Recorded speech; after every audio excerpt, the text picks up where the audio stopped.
তীব্র তাপপ্রবাহের মধ্যে একমনে কাজ করে চলেছেন নির্মাণ শ্রমিক আকবর আলী।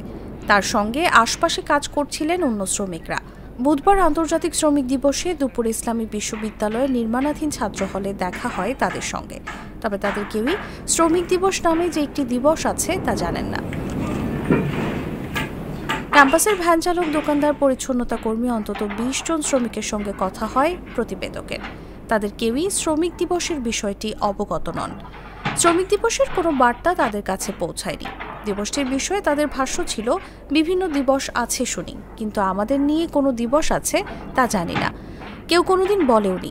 আমরা দরিদ্র মানুষ, কাজ করে খাই, এসব দিবস নিয়ে জানাশোনার সুযোগ হয়নি।